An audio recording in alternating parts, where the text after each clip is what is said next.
अल्लाह ने फरमाया वमा खलक़तु खल्क़न अकरमा अलैया मिनका, ए मेरे महबूब तुझसे ज़्यादा इज्जत वाली मखलूक मैंने पैदा नहीं की है। अरे जब अल्लाह कह रहा है तो फिर तो मानना ही कि नहीं, आपको दिल से, हमें दिल से मानना है। और आगे मेरे रब्बे कदीर ने क्या फरमाया है, कहा अल्लाह ताला फरमाता है वक़रन तो इसम का मा इसमी फला उसकर फी मौज़इन हत्ता तुस्करा माइया।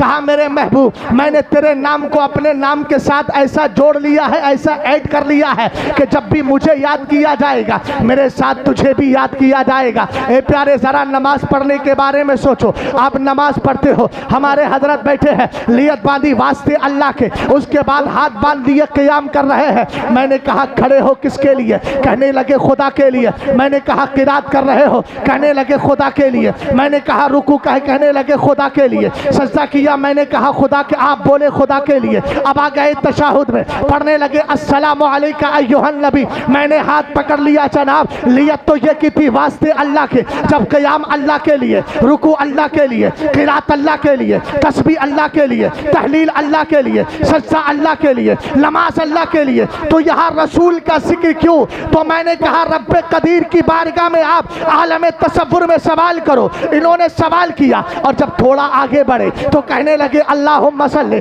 अला मुहम्मद व अला आली मोहम्मद। मैंने कहा मसला और कंचलक कर दिया आपने, मसला और उलझा दिया। कहने लगे नहीं घबराने की ज़रूरत नहीं। मैंने कहा नमाज जब अल्लाह के लिए थी तो आपने नमाज में रसूल का जिक्र क्यों किया? कहा मैंने नहीं किया, ये तो रब ने कहलवाया है। और एक जुमला दे दूं, जिनको मुस्तफ़ा करीम अलैहिस्सलाम की बारगाह में नमाज फज्र में सुन्नियों का पड़ा हुआ सलाम, मैं वो सुन्नी हूँ जमीले कादरी, मरने के बाद मेरा लाशा भी कहेगा अस्सलातु वस्सलाम। जिनको समझ में नहीं आता है उनसे अल्लाह नमाज में सलाम पढ़वा लिया करता है। नहीं समझ पाए, कैसे नहीं पढ़ेगा? यहाँ तो पढ़ेगा ना अस्सलामु अलैका अय्युहन नबी। और अल्लाह हजरत शेख अब्दुल हक मुहद्दिस दिलवी कहते हैं आहिर शख्सहू फी नफ्सिका फ़कुल अस्सलामु अलैका अय्युहन नबी। जब नमाज पढ़ रहे हो तहियात में पहुँचो और जब अस्सलामु अलैका अय्युहन नबी का वक्त आए तो शेख अब्दुल हक मुहद्दिस दिलवी कहते हैं पहले नबी की ज़ात को दिल में हाजिर कर ले। अब लग रहा है मैं बमा अलैना इल्लल बलाग नहीं, हुजूर नहीं। तो आप लोग जरा बुलंद आवाज से बोल के दिखाइए कैसे। असल में होता ये है कि 1 बजे के बाद में फिर तकरीरें नहीं होती, वो हमारे बहुत से खुतबा कहते हैं तकरीर सुनाई नहीं खाई जाती है ना। हाँ लेकिन अल्लाह का करम है कि आप लोग सुन रहे हैं। अल्लाह सलामत रखे आप, इसलिए कि सुनेंगे कैसे नहीं, मैं उसका जिक्र कर रहा हूँ जिसके जिक्र को सुनने के लिए फरिश्ते आते हैं। हम तो गुनाहगार हैं। आला हजरत अपनी एक तकरीर में इरशाद फरमाते हैं जब नबी का जिक्र होता है तो फरिश्ते एक दूसरे को तदाई यानी इनविटेशन देते। फरिश्तों कहाँ जा रहे हो? तुम्हारा मकसद नबी की महफिल में हासिल होगा। जब बेगुनाह फरिश्तों का मकसद यहाँ से पूरा हो रहा है तो हम गुनाहगारों का मकसद कहीं और से नहीं, यहीं से पूरा। बेशक बेशक तवज्जो फरमाइएगा। आपने नमाज में क्या किया? नियत बांधी थी वास्ते अल्लाह के। मैंने कहा सलाम नबी पे पढ़ा, दुरूद नबी पे पढ़ा, आल पे पढ़ा। कहने लगे असल में मामला ये है कि अल्लाह रब्बुल इज़्ज़त ने यहाँ 2 चीज़ों का जिक्र फरमाया, दुनिया वालों को बता दिया नमाज मेरे लिए ज़रूर है, लेकिन नमाज के साथ नमाज में नबी का जिक्र इसलिए है कि फ़ला उसकर फी मौज़इन हत्ता तुस्करा माइया, चूँकि मैंने अपने महबूब से वादा कर लिया है जब भी मुझे याद किया जाएगा मेरे साथ तुझे भी याद किया जाएगा।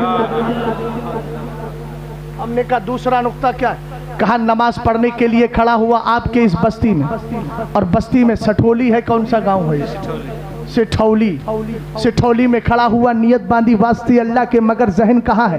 खेत में जाकर के अभी 2-4 हमें अपने खेत के अंदर फावड़े पे चलाना है, उसमें थोड़ी सी घास हो गई है उसको भी सही करना है। हजरत मौलाना साहब हैं, उन्होंने सोचा बच्चा कह रहा था कीमा लेकर के आना है, अभी जाना है कसाई के पास, कीमा भी लेकर के आना है।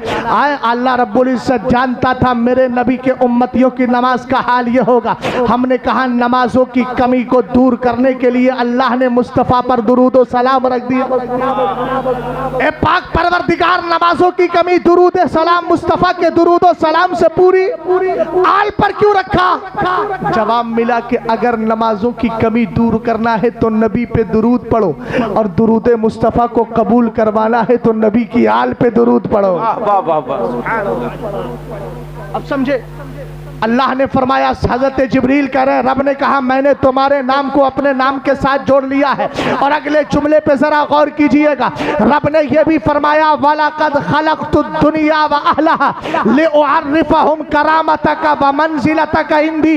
ए मेरे महबूब, मैंने आसमानों को पैदा किया, ज़मीनों को पैदा किया, शजर को पैदा किया, हजर को पैदा किया, मदर को पैदा किया, बशर को पैदा किया, इधर को पैदा किया, उधर को पैदा किया, शिमाल को पैदा किया, कायनात के सर्रे सर्रे को पैदा किया। ए पाक परवरदिगार, दुनिया और दुनिया वालों को पैदा क्यों किया है? अब अगले जुमले पर हर एक आदमी की तवज्जो भी, इस्तिक़बाल भी। सरकार अलैहिस्सलाम फरमाते हैं, रब कहता है लिउअर्रिफहुम करामतक व मंज़िलतक इंदी। महबूब, मैंने दुनिया पैदा ही इसलिए की है ताकि दुनिया वालों को बता दूं मेरी बारगाह में तेरी इज्जत क्या है, तेरा वकार क्या है। बरेली के इमाम बोले, ज़हे इज्जतो एतलाए मोहम्मद के है अर्श हक ज़ेरे पाए। नारे तकबीर। पूरा मजमा हाथ उठा ले, हजरत का इस्तकबाल कर रहे हैं। बहुत अच्छी गुफ्तगू हो रही है, पूरा मजमा हाथ उठाए। नारे तकबीर, नारे रिसालत, मसलके आला हजरत, खलीफे हुजूर तादु शरिया। सुभान अल्लाह। जो है अगला जुमला है रिसालत। रिसालत का माना क्या होता है? पैगाम। और सरकार का पैगाम कहाँ कहाँ के लिए? पहले के नबी आए कोई इलाके के लिए नबी, कोई कौम के लिए नबी, कोई मोहल्ले के लिए नबी, कोई चंद अफराद के लिए नबी, कोई कबीले के लिए नबी। लेकिन मेरे नबी जब आए तो सरकार अलैहिस्सलाम पर उतरने वाला कुरान कहता है, कुल या अय्युहन्नासु इन्नी रसूलुल्लाहि इलैकुम जमीआ। ए मेरे महबूब, फरमा दो मैं सारे लोगों की तरफ रसूल बना करके भेजा गया हो। और इसके बाद सरकार ने खुद फरमाया, बुइस्तु इलल खल्क़ि काफ़ा, मुझे पूरी कायनात के लिए रसूल बना करके भेजा गया। पता चला इंसानों के लिए भी है, जिन्नात के लिए भी है, शजर व हजर सारी कायनात के लिए। इसीलिए तो आला हजरत फरमाते हैं, एक बार मलफूज शरीफ के अंदर है, आला हजरत फरमाते, एक बार मैं अपने मंझले भाई उस्ताद ज़मान अल्लामा हसन के घर मिलाद पढ़ने गया। मोहब्बत से बोलो ना सुभान अल्लाह। आला हजरत है, अपने वक्त के मुजद्दिद है, मिलाद पढ़ने अपने भाई के घर जा रहे हैं। आला हजरत का सदका है कि हम लोग तो बड़े बड़े मेंबरों पे बोल रहे हैं, मेरे इमाम अपने भाई के यहाँ, मंझले भाई के यहाँ मिलाद पढ़ने गए। आला हजरत फरमाते हैं, मैं मिलाद पढ़ रहा था, मेरे भाई की घर की दीवार पर आकर के एक बंदर बैठ गया। अल्लाह, समझिएगा नबी किस किस के हैं। आला हजरत फरमाते हैं, मैं मिलाद पढ़ता रहा, बंदर सुनता रहा। बाई चांस नहीं था, बाई चॉइस था। समझ में आई बात? आप ऐसा नहीं कि चांस सा अचानक आ गया। आला हजरत फरमाते हैं, बैठा रहा मैं तो मुस्तफ़ा पर मिलाद पढ़ता रहा, वो सुनता रहा, मिलाद पढ़ता रहा, वो सुनता रहा। मिलाद खत्म हुआ, क़याम का वक्त आया, यानी दुरूद व सलाम खड़े होकर पढ़ने का वक्त आया। मेरे इमाम फरमाते हैं, उसने नीचे वाले पैरों को लगाया और ऊपर वालों को यूं कर लिया। अल्लाह, तहफ़्फ़ुज़े नामूसे रिसालत सुनना है तो सुनो।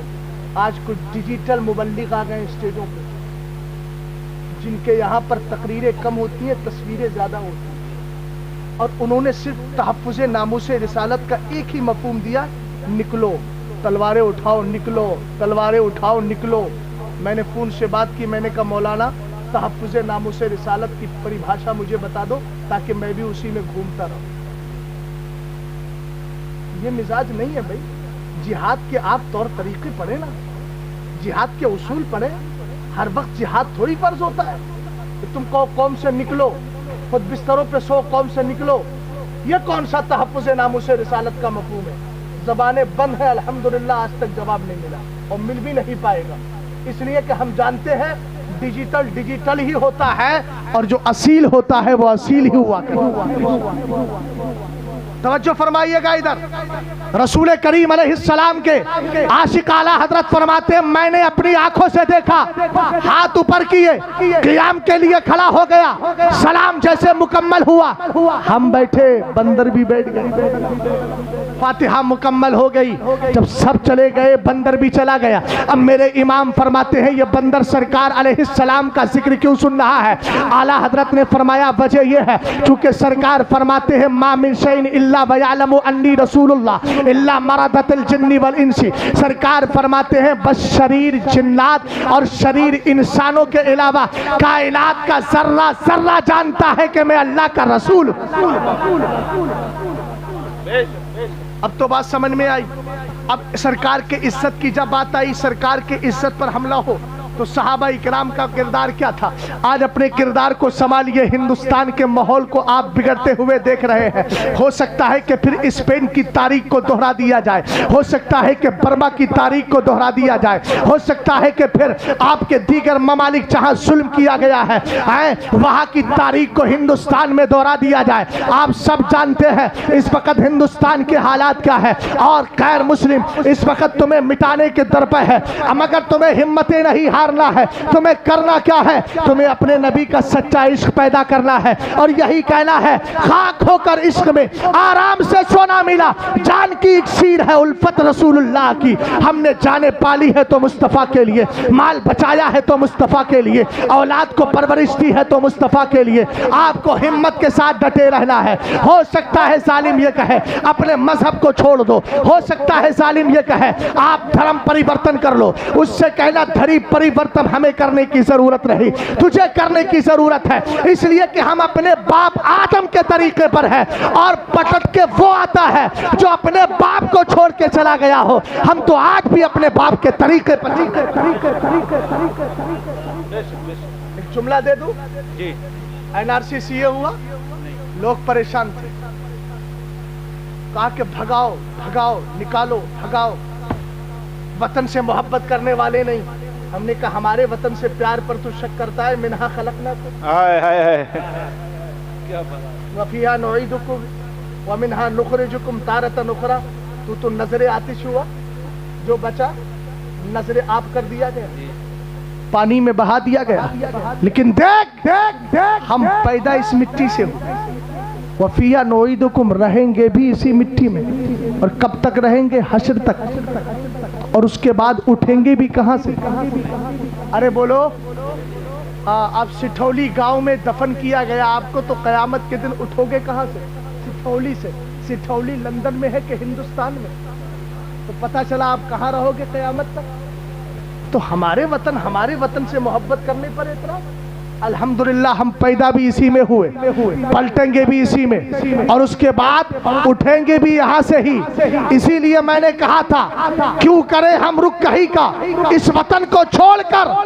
हुक्म जब ख्वाजा के दर से कूच का मिलता नहीं। हम बसे हैं इस जमी में और बसेंगे हश्र तक। हम सवारिस इस जमी का दूसरा मिलता नहीं। वाह वाह। वो बसाएं ख्वाजा, वो बसाएं, तुम भगाओ। कब है ये मुमकिन भला? तुमको शायद पृथ्वी का वाकया मिलता नहीं। क्या बात है, वाह वाह वाह, जिंदाबाद जिंदाबाद, बहुत अच्छी। इसलिए अपने होशो खिरत को सामने रखो, अपने नबी से सच्चा प्यार पैदा करो। कैसा प्यार पैदा करना है? सरकार के सहाबी है, उमर नाम है, अमर इब्ने जमू। हमारे चचा बैठे हैं, दाढ़ी सफ़ेद है। सरकार के सहाबी की भी दाढ़ी सफ़ेद हो गई है। चचा अल्हम्दुलिल्लाह दोनों पैरों से सही है, मगर वो सहाबी अमर इब्ने जमू पैर से माजूर है, चल नहीं पाते हैं। सरकार ने ऐलान फरमाया है जंग होना है, आओ आओ इस्लाम के लिए, इस्लाम की आबियारी के लिए जाने देना है। सरकार अलैहिस्सलाम ने ऐलान कर दिया। इनके 4 बेटों ने अपना नाम लिखवा दिया, सरकार हम भी जाएंगे, सरकार हम भी जाएंगे। सरकार की बारगाह में 4 बेटों ने ऑलरेडी नाम लिखवा दिया है। अब बाप ने देखा 4 बेटे तो नाम लिखवा चुके हैं, मैं पीछे क्यों रहूं? सरकार की बारगाह में गए, मेरे नबी ने जज्बा देख करके इजाजत दे दी। बीवी से इजाजत लेने गए, बीवी ने कहा मुझे नहीं लगता कि तुम लड़ पाओ, लगता है मैदान छोड़ के चले आओगे। जब आपने अपनी बीवी का ताना सुना, रब की बारगाह में हाथों को उठाया, अर्ज किया अल्लाहुम्मा ला तरुद्दुनी इला अहली बैती खिज़िया वरज़ुक़नी शहादा। ए अल्लाह मुझे मेरे घर की तरफ वापस मत भेजना, मैं आऊं तो जामे शहादत पी चुका हूं। हज़रत अबू तलहा कहते हैं मैंने अपनी आंखों से देखा पैर लड़खड़ा रहा है, काफिर वार कर रहा है, ये भी काफिर पर वार कर रहा है। आखिर वो वक्त भी आया कि 4 बेटे आपके शहीद हो गए, आपके साले अब्दुल्ला भी जंग में शरीक थे, वो भी शहीद, खुद ये सहाबी भी शहीद, खुद ये सहाबी भी शहीद। सहाबा जब मदीने की तरफ गए, जो बच गए थे उन्होंने जाकर के मस्जिद ही, अल्लाह जब किसी बंदे के साथ भलाई का इरादा करता है तो उसको मस्जिद का जिम्मेदार बना दिया करता है। अगर आपका बेटा दीनी काम में लगा है, मोहल्ले वाले लाख मुंह बजाते रहे, आपको कुछ नहीं करना है बल्कि अल्लाह का शुक्र अदा करना है। पाक परवरदिगार तेरा बहुत एहसान है। इधर देखो, हजरत हिंद या हिंदा नाम था उनका, अमर इब्ने चमू की बीवी को किसी ने बताया, और ऐसी हिम्मतें पैदा करो अपने सीरों में जैसी उस सहाबिया के अंदर थी, सरकार की सहाबिया के अंदर हिम्मत थी। किसी ने कहा तुम्हारे शौहर का इंतकाल हो गया है, कहा मुझे इसकी खबर ना दो, ये बताओ मेरे नबी की तबीयत कैसी है।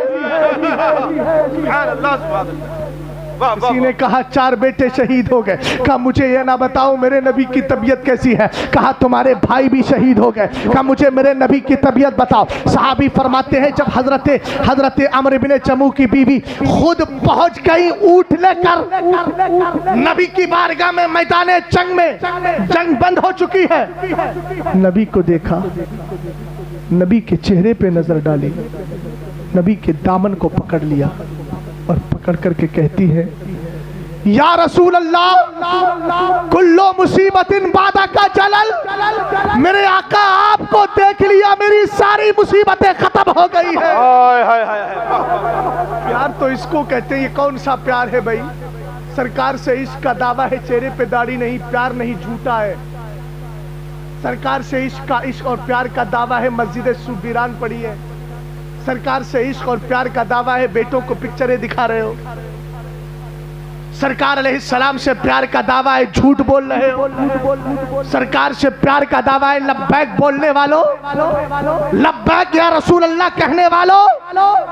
कभी ये भी सोचा कि लब्बैक का माना क्या होता है। सरकार मैं हाजिर हूँ, नमाज का वक्त, मुअज्जिन सरकार का मुअज्जिन अजान दे रहा है, हय्या अलस्सलाह, नमाज में गायब कह रहा है मैं हाजिर हूँ। सरकार ने कहा सुन्नत अदा कर, मगर ये हाजिर नहीं गैर हाजिर है। सरकार ने कहा रिज़्क़ हलाल कमा, मगर ये वहाँ भी हाजिर नहीं गैर हाजिर है। सरकार ने कहा बेटियों को पर्दा करवा, मगर वहाँ भी गैर हाजिर है। सरकार ने फरमाया बेटियों के अंदर शर्मो हया पैदा कर, वहाँ भी लब्बैक के नारे लगा रहा है मगर हाजिर नहीं। अरे अपने किरदार को संभालो। सहाबिया कहती है बादा कुल्लो मुसीबत बादा का जलल, हे मेरे आका मैंने आपको देख लिया ना, अब आपको देख करके मेरी सारी मुसीबतें खत्म हो गई है। ऊँट लेकर गई थी, चारों जनाजों को उठा के आप रखना चाहती है, अपने शौहर का भी जनाजा रखा, आपने ऊँट को मदीने शरीफ की तरफ हाँकना चाहा, इसलिए कि वो जानती थी सरकार फरमाते हैं मन इस्तता अन यमूता बिल मदीनति फलयमुत बिहा फइन्नी अशफाउ लिमन यमूतु बिहा। अगर तुम में कोई मदीने में मर सकता है, उसे चाहिए कि मदीने में मर जाए, इसलिए कि जो मदीने में मरेगा कयामत के दिन सरकार कहते हैं मैं उसकी सिफारिश करूंगा। समझ में आई बात आपके? इसी ख्याल में आपने ऊंट पर लाशें रखी, ऊंट को हाका, ऊंट चलने का नाम ही नहीं लेता। उहुद पहाड़ की तरफ लेकर चली तो चलने लगा, मदीने की तरफ चली तो चलता नहीं, उहुद पहाड़ की तरफ चली तो चलने लगा। सरकार से सहाबा ने अर्ज की आका इनकी लाशें मदीने नहीं जा रही। मेरे नबी ने फरमाया इसकी बीवी को बुलाओ। बीवी को बुलाया गया, बुलाने के बाद मेरे नबी ने फरमाया बताओ तुम्हारे शौहर ने आखिर वक्त में दुआ क्या की थी? का दुआ ये की थी अल्लाहुम्मा ला तरुद्दनी इला अहली बैती खिज़िया, ए अल्लाह मुझे अब मेरे घर वालों की तरफ नाकाम मत भेजना, वरज़ुक़नी शहादा, मुझे शहादत का जाम अता। सरकार ने फरमाया अब इसका जनाजा कहीं नहीं जाएगा, यही दफन किया जाएगा, चूंकि इसकी दुआ अल्लाह की बारगाह में कबूल हो गई है, वहीं पर दफन कर दिया गया। इश्क ऐसा पैदा कर। और आखिरी बात अर्ज करके गुफ्तगू को ख़त्म कर रहा हूँ। रात भी गुजर रही है, बात भी गुजर रही है, और आपकी ज़ात, आपकी एनर्जी वाली ज़ात भी गुजर रही है। समझ में आई बात आपकी? तवज्जो फरमाइएगा। अभी आपने चंद दिनों पहले सुना होगा कर्नाटक का फैसला क्या आया, हिजाब पर पाबंदी। अगरचे दूसरे दिन अपोजिट में उसका फैसला मुंबई से यह आया कि ये फ्रीडम ऑफ रिलीजन के खिलाफ है, मजहबी आज़ादी के खिलाफ है। मगर ये आया ना, आपने कभी सुना, किसी से सुना आपने कि जब वो हाई कोर्ट, कर्नाटक के हाई कोर्ट में जो दलीलें दी थी उसने, वकील ने, वो क्या दी थी बताऊं? उसने दलील में कहा था हमने सर्वे कराया हिंदुस्तान का, तो हमें पता चला कि इस्लाम में नमाज पढ़ना फर्ज है और मुसलमान 8-8 दिन नमाज नहीं पढ़ता है। गौर कीजिएगा जरा। अब तो कम से कम हालात हम संभालने किस कगार पे आ गए, बचा क्या है हमारे पास, मुझे समझ में ये नहीं आता। हमारे लिए सफर करना दुश्वार हो गया। हम अगर रास्तों में सफर करते हैं, हमारे मौलाना भी समझते होंगे यार आज इधर है कल उधर है। मैं सच्ची बात कहता हूं, अल्लाह मुझे बेहतर बिजनेस दे, मैं भी तन्हाई पकड़ लूं, इसलिए कि जमाना इस कदर खराब हो गया। मगर करूं क्या, अल्लाह ने मुझे जो इल्म दिया है वो इल्म मुझे बैठने नहीं देता। चाहता यही हूं कि जहां तक हो सके मसलके आला हजरत की बात कर लूं। फिर यह भी सोचता हूं एक दिन मौत आना है, अगर अल्लाह ताला इसी खिदमत में मुझे उठाएगा तो ये मेरे लिए जरिया नजात बन जाए। सफर करना दुश्वार होता है। 15 साल अल्हम्दुलिल्लाह मुझे हो गए बाई प्लेन सफर करते हुए, मगर मैं 15 साल से इस हिंदुस्तान के माहौल को देख रहा हूं। जहां हम एंट्री करते हैं पूरे प्लेन के अंदर ऐसा लगता है कि जैसे कोई मुसीबत आ गई, नफरतों की आग जला दी। मगर हम इनसे घबराने वाले नहीं, हमें मुस्तफा करीम की साथ पर भरोसा है। बात ये करना चाह रहा हूं प्यारे, आज दौर बदल चुका है। आज में आप में से कोई समझदार हो और अगर किसी के पास असबाब है तो अपने स्कूल बनाओ, अपने यहाँ CBSE बोर्ड लाओ, अपनी बच्चियों को पढ़ाओ, पर्दे के साथ उनको आने की इजाजत दो, ताकि दुनिया वालों को पता चल जाए दुनिया का मुसलमान अपनी बच्चियों को दुनियावी तालीम से पहले दीन की तरफ राग़िब कर दिया करता है। बहुत उम्दा। किसी के पास स्कूल नहीं है तो मास्टर साहब का स्कूल है। अरे यार तुम्हारी बेटी हिंदी मीडियम ही तो पढ़ेगी, दुनिया ही तो जानेगी, इंग्लिश तो वहां भी चलती है, जरूरत भर तो पढ़ लेगी, वरना अपनी बच्चियों को उसके बाद जब जरूरत भर उसकी तालीम हो जाए तो दीन सिखाओ, दीन सिखाओ, दीन। आने वाली नस्लें हमें कभी माफ नहीं करेंगी अगर हमने अपनी बच्चियों का यही कल्चर रखा। मैं मुबारकबाद देता हूं उन बच्चियों को जिन्होंने फैसला आने के बाद बिल्कुल एन एग्जाम के वक्त अपने पर्चों को छोड़ा, बुर्का ओढ़ा और कहा कि हमें ऐसे इम्तिहान की जरूरत नहीं, शरीयत के कानून की जरूरत है। उसने दलील देते हुए कहा था मुसलमानों के यहाँ नमाज फर्ज है, 8-8 दिन जब नमाज नहीं पढ़ते हैं, नमाज के बगैर काम चल रहा है, तो पर्दे के बगैर भी तो काम चल सकता है। ये दलील दी है उसने। अब सोच लो आप क्या फैसला करना है। शादियों में अपनी बेटियों को पर्दा करवाओ, अपनी बच्चियों को पर्दा करवाओ, मत बनो बीवी खूबसूरत है पिकनिक पे लेके जा रहे हैं, ये करवा रहे हैं, वो करवा रहे हैं। क़यामत के दिन एक औरत की वजह से 4 मर्द जहन्नम में जाएंगे। बाप जाएगा, शौहर जाएगा, बेटा जाएगा और भाई जाएगा। इसलिए जहन्नम का सामान पैदा मत करो। जिंदगी कब सांसें हमारी टूट जाएं, मसलके आला हजरत पे कायम रहो। जिंदगी दी गई है इसी के लिए, पर्दे पर बोलने के लिए अल्हम्दुलिल्लाह मवाद और भी है। आला हजरत ने भी अपना अमल और किरदार दिया है। बस यही जुमले काफ़ी हैं। अपने घरों के अंदर इस्लामी माहौल पैदा कर लो। आज भी सुधर जाओ, इधर लग जाओगे ना तो 313 होकर भी पूरी दुनिया पे तुम्हें कब्जा मिल जाएगा। मगर लगना इधर होगा। इधर लगोगे जब इसमें आकर के रब से अर्ज करोगे ना तो फिर अल्लाह हमारी बातों को रद्द नहीं फरमाएगा। हमारी माँ और बहनें भी इस पर तवज्जो दें और भाई भी तवज्जो दें। बस यही आखिरी पैगाम था। पढ़िए अस्तगफिरुल्लाह रब्बी मिन कुल्लि ज़ंबि व अतूबु इलैहि, ला इलाहा इल्लल्लाहु मुहम्मदुर रसूलुल्लाह।